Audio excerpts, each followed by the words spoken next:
Good morning from Charleston. This is day 2 of my trip to Charleston, but really my first day in Charleston, and it is a lovely sunny day, but it is cold. I've actually got my very thick jumper on and jacket, prepared for the cold, but apparently it does get warmer throughout the day, so we'll see. So my plan today, I don't have much in terms of the conference to do today. The conference really kicks off properly this evening. I might go to a talk today, but the exhibition hours are actually all day tomorrow. So it leaves me with a day free, which is quite nice. So today my plan is to go and get some breakfast, and then I'm planning to go and visit a plantation here. I believe it's open. It's something I really wanted to do on our trip to New Orleans that never happened. So hopefully I can get over there and I can share that with you. Had some breakfast, went to a place called Another Broken Egg Cafe and tried their city grits, something that most people recommended, which were grits with bacon and spring onions. I'll share some of the clips in this part. It was very good, but a lot. And to be honest, I wasn't that hungry, and mainly because of the time difference. This is something that I'm very much getting used to with living in the US and having calls with different people living in different parts, are the different times zones that people can be in. So I'm on Pacific. They could be on Mountain Time, they could be on Eastern, and sometimes they do daylight savings in different ways across the different time zones. So it's honestly one of those things that I'm trying to get used to, but also with the travel. So for me, coming here, I'm having to adjust to going 3 hours ahead of time. So when I was waking up this morning at 8 a.m, it's 5 a.m. for me in Vegas, which is too early, but I had to force myself to get up because tomorrow I'm starting work at 8 a.m, so it's going to be an early start for me, and it's just a short period to come round to, and it's definitely something that I'm not used to living in the UK, because at most typically it might be an hour time difference if I was traveling into Europe most of the time or having a call, so there was never really that issue. That's something that we are adjusting to here in the US. Anyway, fueled up for the day, and I'm now at the plantation, the Mcleod Plantation. I think I've said that right. I'll tell you how to say it once I find out. But just arrived, got an Uber here. It was about 10 minutes from where I'm staying, and I'm going to get my ticket, and hopefully I can join the tour that's starting at 11:30.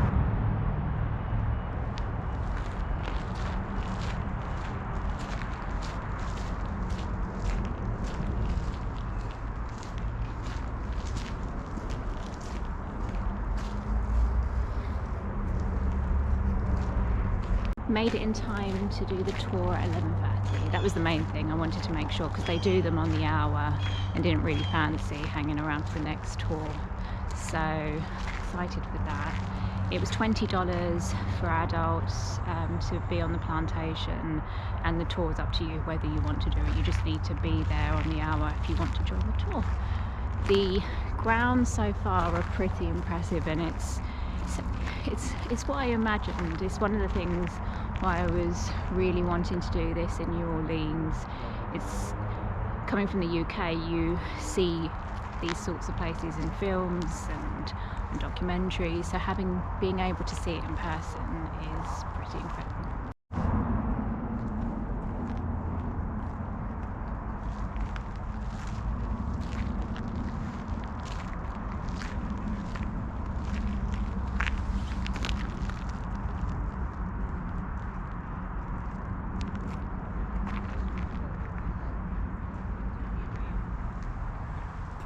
Just finished the tour of the grounds. It was about an hour, and lots of thoughts. It was definitely very insightful. The tour guide that we had took us through the history of Mr. Mcleod and when he came to Charleston, and the acres and acres, 1,000 acres of land that he bought to harvest cotton, and the slaves that he brought. I think he had anywhere between 70 to 90 slaves on his plantation at any one time, and just the history of why cotton was so valuable, the history of the slaves, the different generations of what was happening politically as well at the time. Yeah, very thought-provoking.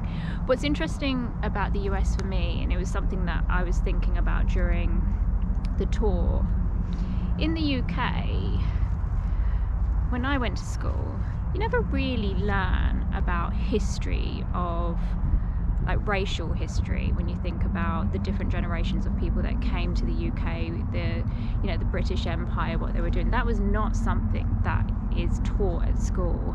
And I learn here more in the US that Black history is something that is part of the education here, and they have these historical sites that they preserve where they can teach you, and rather than hiding what was happening, it's something that's openly discussed, and it's not something that you ever really get in the UK. I'm not saying it's the same in terms of the sites that they have in the UK, but it's just something that was at the forefront of my mind here as we were walking around. Yeah, it's quite hard. Obviously, it's very, very hard listening to all of that and the questions. And I mean, one of the most common questions they get in the tour is, "Oh, what was the slave owner like?" And the guy, he just said, "Well, they had slave patrol. Each owner would pay for slave patrol in case they knew slaves would escape, and when they were caught, they would be punished." And he said, just make your own decision. You decide whether you think they were good or not, But anyway, it was very insightful. I found it very interesting, and it's something that I really appreciate with coming to the US and just learning about the history. And it's not just about that. You learn about other factors with the different presidents that came into power, the different political views, and I like that. And you're learning about the land as well, the difference in kind of like with the trade, proximity to other countries. So I like it. It's nice. It's nice to learn. It's nice to be educated on these things. Now I'm going to walk around the estate, have a look at the main house, the different buildings that they have, so the different homes that they had where the slaves were living, but also the main house. And I'll insert some of those clips as I walk around. Behind me is where all the cotton fields would have been. Obviously nothing now, but this is where it would have been. Random story, but one of the things they did mention was a good few years ago there was a real estate developer that bid for this site, and they made this huge campaign about what they were going to do with the site, and one of the things that they wanted to do was to put a football pitch here, and obviously there was an uproar and that sale never went through. But after being, people are crazy. Like, why would you spoil such a beautiful place and a historical site and put a football stadium here, football pitch? Anyway, it's not happened, but just thought I'd throw that in. But what they do have here is some cotton, which is just behind me. I think they said they've had some issues with trying to grow it during the pandemic. But yeah, and you can see here, some of it here. Which is pretty cool. I've never actually seen it in real life, so that in itself for me is pretty amazing to see. They were saying typically, so the man that had was doing the tour for us said his dad used to grow cotton at their home when they were growing up, and it would typically grow to knee high, maybe thigh high, but in the height of those days, back in the 1860s, 1850s, the cotton would grow 8 feet tall. And actually, interestingly, if I think about this here, this is almost, I'm 5'4", so I'd say that's coming up to near 5'8" maybe, if that. So to give an idea, so these are pretty tall in comparison. What you were seeing behind me would have been the main entrance to the house, and it is how you imagine it, with the the tree-lined entrance to the house, and it is very incredible to see. The entrance now is actually on the other side. It's when the owner decided to make a business out of people visiting, as we are still doing today, and that was back in 1920. He renovated the land and created an entrance for visitors on the other side, and still today people are visiting the site. Just finished up touring the estate, the main home and the different buildings, and just walking along here, the homes of the slaves, and just seeing the setup of what they look like inside, which is quite interesting. Obviously they're absolutely tiny, and what was really interesting, apparently these were used as homes until 1990. That sounds crazy, doesn't it? But everyone reacted when he said that. So yeah, apparently these were still in use until 1990. And different purposes, homes, places of worship. It's just really interesting to see it myself, and just see the grounds. This has just made me overall want to go to New Orleans even more. One of the interesting stats he had was due to all these plantations and all the biracial children that were born as a consequence of what was happening. He was talking about the statistics of biracial children, and he said that South Carolina was the second state to Louisiana and New Orleans. And that's so New Orleans, I believe, have even more plantations than they do here. So I'm very, very interested to go there and learn more about the history. Thought I'd take a minute here and sit down and enjoy the environment here. It's very peaceful, not many people here at all, so it does feel like you've got the whole place to yourself, which is quite nice. And this is a Sunday afternoon. I'm guessing during the summer months it gets very, very busy here. So anyone watching this, highly, highly recommend coming out here and having a look. One of the things that is becoming very obvious to me as I travel, and this makes me even more excited to see more places across the US in general, is just how different places are across the US and how beautiful a lot of the places are. I'm one of those people that have always loved travel. I will tend to lean towards seeing the beauty in places rather than not, but when I think of me and Ant traveling and going to California, going to Austin recently, I've been to Chicago, I think about Vegas, now Charleston, I really do think there is just so much in the US. I mean, it's a polarizing place. Me and Ant say this all the time, but there's just so much here in terms of the scenery, nature, the people, culture, food. And I truly do believe, and this is me just seeing a tiny fraction of the USA, that there is a place for everyone here. And I'm very curious, as me and Ant see more of the US, which places we find that we really connect with and we really like. Because we say at the moment we do like Vegas. We're not saying that that's our favorite place in the US, we don't know, so it's our home for now, but we are very curious to visit more and more of the US, and the more I visit, the more amazing places that I see. I'm going to head back to the hotel now. In terms of being a tourist in Charleston for the rest of the day, I might check out one of the local markets. It's literally a minute from where the hotel is, so I might have a look at that.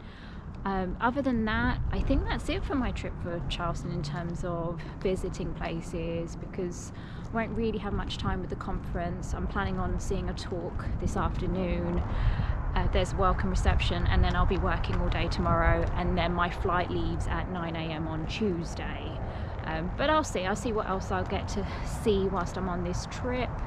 Hope you found this part interesting, at least, of my trip to Charleston.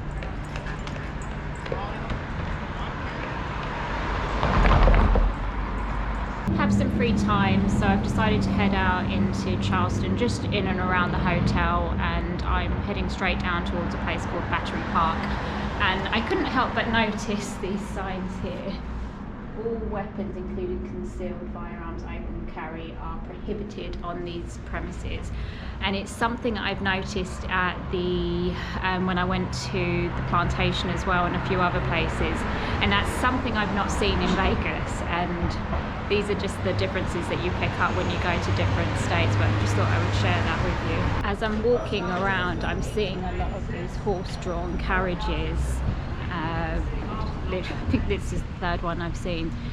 It appears to be a very popular tourist thing to do here, and it looked really easy. There's a few people along the way that will offer the rides. I'm not entirely sure how much they are, but I guess it gives you an experience, more authentic experience as you tour around Charleston. It looks pretty cool, and if it's a nice day like this where it's, well, you wrap up warm but it's not raining, it's a nice way to view Charleston. Walked about 15 minutes from where I'm staying in the hotel, literally straight down, and I'm at a place called Battery Park now. And it came up in the tour because they were mentioning, in the tour of the plantation, they were saying a lot of the plantation owners had multiple homes, you see, and they would spend a few months on the plantation, and the other months they would have these other homes. And one of the places here is in Battery Park, and he was mentioning the value of the homes here, anything from 4 million to up to like 45 million. So I thought I'd come and check it out. As I was walking down here, there was actually a group of friends walking around and presumably playing a game where they were guessing the value of the properties. And on some of them, or actually quite a few of them, they date the age of the building back from early 1800s. I think there was one predating 1700, so they're just going around having a bit of fun guessing how much the houses are. I just had a look on the maps because I was very curious as to this location versus La Jolla, so completely west, the other side of the USA to here compared to here, and you can pretty much draw a line across. So we are almost as if you went straight from La Jolla in San Diego and straight across to the other side of the US is where we are at in Charleston. And this is downtown Charleston, and one of the taxi drivers was saying, a bit like Vegas actually, that the locals, the people that live here, unless you're one of the wealthy people and own one of these properties, a lot of people that live in and around Charleston don't actually go out in Charleston, which is very similar to Vegas, probably very different for different reasons, and nothing, as this place is nothing like Vegas at all, and nothing like La Jolla. And this is one of the things I really like about the US, that you can go to these different places and just have some completely different experience. Ant has just messaged me to ask me how's it going. He's been asking me, do I like it here? And I said, yeah, it's really nice. And he messaged me to say, move maybe. And I said, yeah, definitely consideration. In reality, I don't know if Charleston would be the right place for us, but coming here has definitely shown me, much like Austin, that there are lots of different places in the US that is definitely worth considering to move to, and they all offer something very different, and it's just a case of coming out here and exploring and seeing where we like the most. And that was the plan, that we would come to Vegas, see how it goes there first, but take the time to visit other places. Now that I'm here, I am kind of regretting that he didn't come. Even despite the weather, it's actually been fine, and as long as you dress appropriately, it's perfectly fine. The only thing was that up until yesterday afternoon, they were cancelling the flights, and this is what I mentioned earlier in the video about all the natural things that happen here, and it's just not something we were used to in the UK. So if we were flying a day earlier, flights would have been cancelled. Of course we would have gone on to the next one, but it would have kind of spoiled the trip.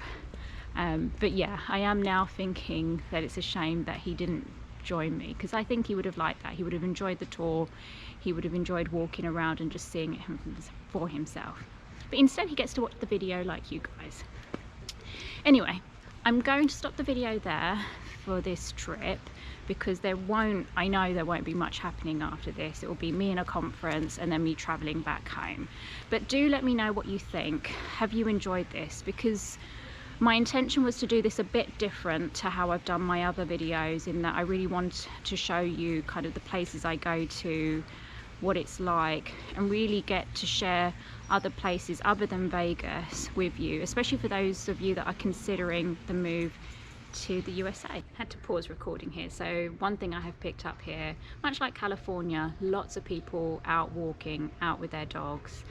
So I had to pause the recording there for a moment. But yeah, let me know what you think. Let me know if you would like me to do more of this when I do get away for work and I can share that and continue. Let me know what you think in the comments. If you've liked the video, hit that like button. If you've been watching and you haven't subscribed yet, please do subscribe. We're a small growing channel. Yeah, thanks for watching.